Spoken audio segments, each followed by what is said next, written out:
So, gentlemen, you're no longer with your girl.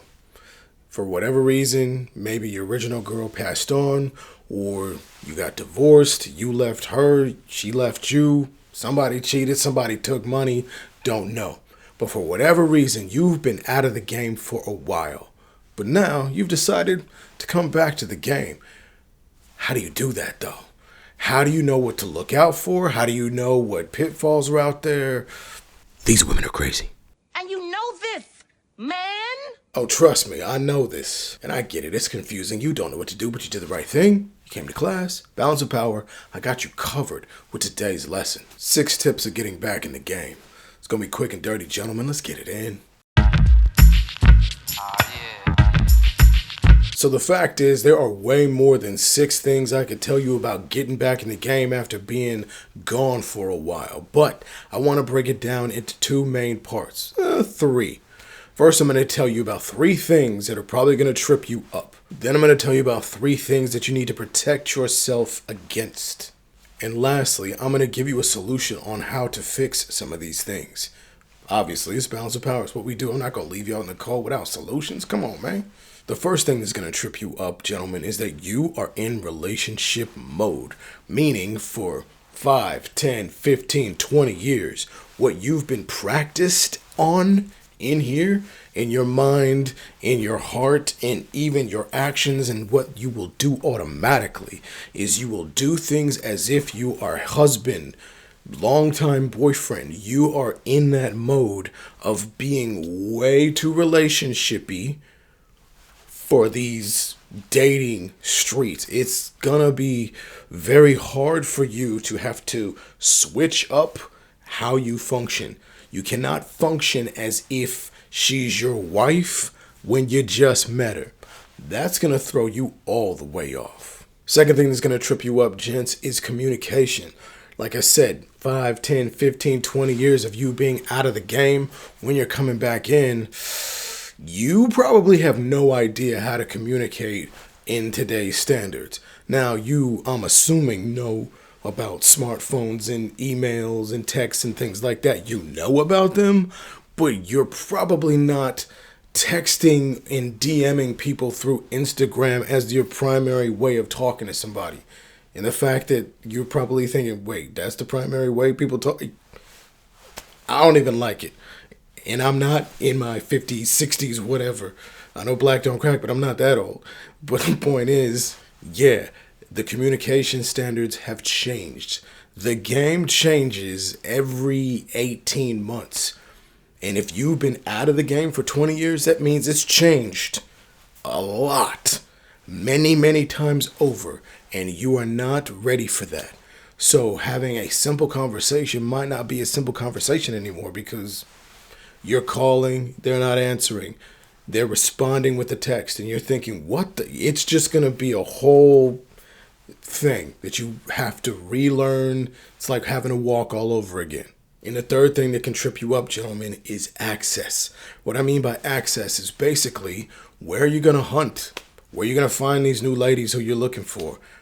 Now, if you've been out of the game for 5, 10, 15, 20 years, your life and routines have been pretty much set, which means you've seen the same people over and over again. Whether it is your original lady passed on or you guys divorced, you probably have your lives woven in where the point is all the women you know, your ex also knows. All the people and places you go to, you and your ex probably went there. So you having access to new women, that's going to be something you have to think about. And even if you didn't have your life woven into what your ex is, because let's say you've been broken up from her for about 4 or 5 years or whatever, you just haven't dated, but now you're going back, you still don't know where to find women now. You haven't been online dating. You don't know what the game is like, most likely. And even if you have dipped your toe in, again, access and learning where to find new ladies, that's going to be a thing you have to think about. Next section is the things that you need to protect yourself against. So, gentlemen, right now, we're going to have you think like a woman. I need you to think that you will be targeted for these specific things. You are the target. You are going to be potentially a victim when it comes to these three things. Some of them you know, some of them you don't. Let's talk about it. Now, the first thing is pretty obvious. You're going to be a target when it comes to your money, your wallet. As I've said before in other classes, if you are an older gentleman coming back into the game, women on the scene see you as a big old money pot, as somebody who they look at me and they wonder if I have money, but they will look at you and they will think, oh, he got money. They assume you strapped up with cash, because even if you've been an average earner, by the time you're in your late 40s, early 50s, you probably stacked up some kind of cheese. You've probably built yourself some kind of life. You probably have a decent car, a decent home, a decent everything. You've got things set and settled to the point where she's like, So that's something you really got to protect yourself on. And a small little bonus, gentlemen, if you combine this thing here of you being a money target with the first thing of what's going to trip you up, of you being in a relationship mode, you're most likely going to feel compelled, and a reflex is to spend money automatically. Because your mind is going to be, she's my wife, she's my girlfriend of 15, 20 years. No, you don't know this girl. I'm going to remind you of that. You don't know this woman. She's new. And if you want to know how to date when it comes to money, we took care of it right here. In this, I broke it down step by step of what you need to do and how you can spend money on dates. The next way that you're a target, gentlemen, is for your knowledge. You might have girls getting with you simply to try to get in on something that you know or something that you're connected to. So knowledge as in your knowledge of a specific genre of a job, or maybe your connections or the people you know and the things that you know. Women are going to want that access, the things that you built up here. Because again, over time, there's the assumption that you are wise, that you have connections, that you have knowledge, that you have stuff that she's going to want in order to further her life and make her career and everything else better. So, don't get played. And the biggest thing, gentlemen, that you need to protect yourself against is you'll be targeted for your kindness. Most likely, if you were in some kind of relationship for a long time and now you're coming back in the game, you were probably a nice guy. You are probably a decent man. You are probably someone who took care of their family, took care of their responsibilities, took care of everything that they were supposed to.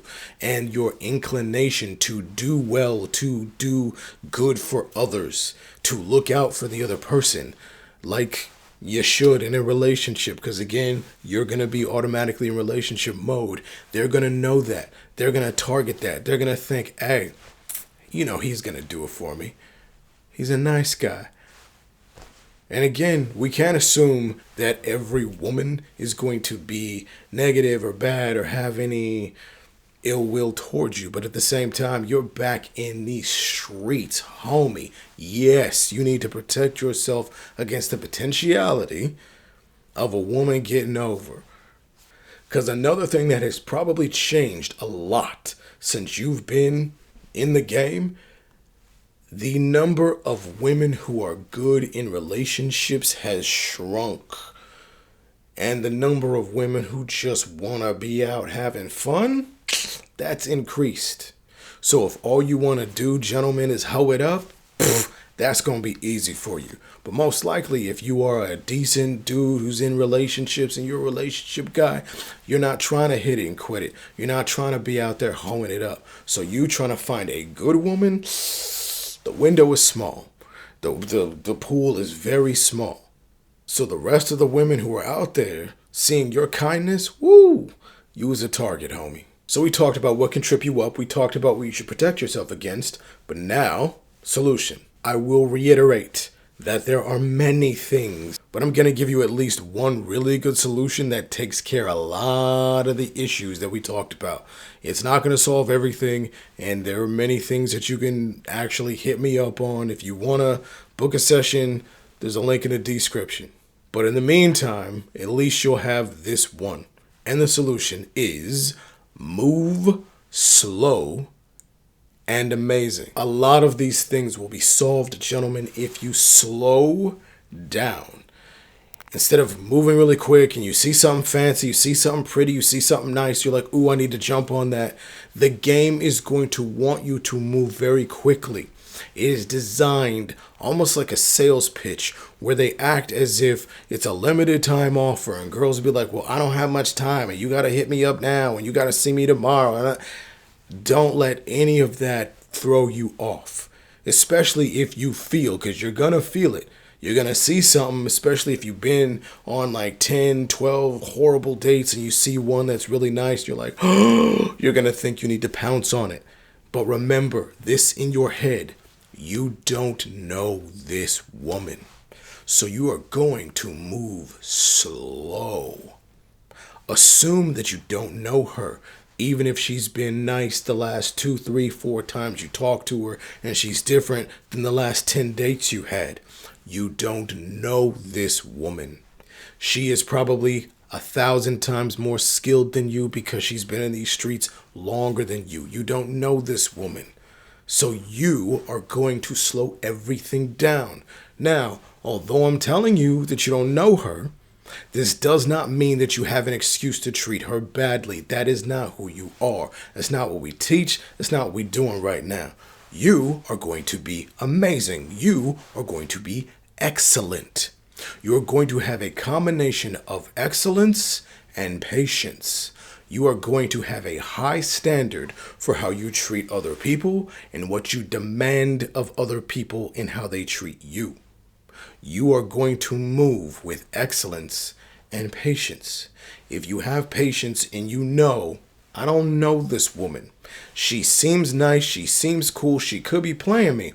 I'm not going to treat her as if she's playing me because I have a standard of how I move and how I treat people and how I expect people to treat me. But I am going to wait and watch. So that means slow with your doling out your money, slow with you doling out your emotions, slow with you doling out your time, and definitely slow with making anything official, slow with any kind of titles, slow with any, I want to move in, I want to this, even if you feel like you dying tomorrow. Nah. Would you rather die in the wrong way or in the right way? For me, nah, if I'm dying, I'm going out in a blaze of glory, something dope. It can't be dying in any old jacked up way. Death, even my death has to be amazing. And that should be you. You should have standards for even if you feel like I have no time and I have to do it now. That's not a real thing. That's your fear, weakness, all these other small, nasty things that you're going to get rid of. And again, if you want a further breakdown of how this works, let a brother know in the comments because this is very much scratching the surface. But gentlemen, you're going to move slow with patience and you're going to be amazing with excellence. Although this is really quick and highly oversimplified, I at least wanted to tell you something because if you're getting back in the game, you need to think about your defense and what you need to protect yourself on. You're getting back in this game, you need to think about your offense and how you need to move down the court so that you could score. And if you're going to go back in the game, you need to keep coming back here and watching the game tape so you can get your mind right. Now that's today's lesson. If you found value in this lesson, and I know you did, throw thumbs, hit the subscribe button. If you really want extra credit in this class, slide this video to somebody who needs to hear this message. Now I know you love these lessons. Where else you gonna find gold bars and knowledge dropped on you on the regular? Nowhere else. And even if you think about leaving, your brain's gonna say to you, where you going? Nowhere. So come on back, click on another one of these videos, get some more learning in. Another lesson. Until next time, no. Deuce, deuce.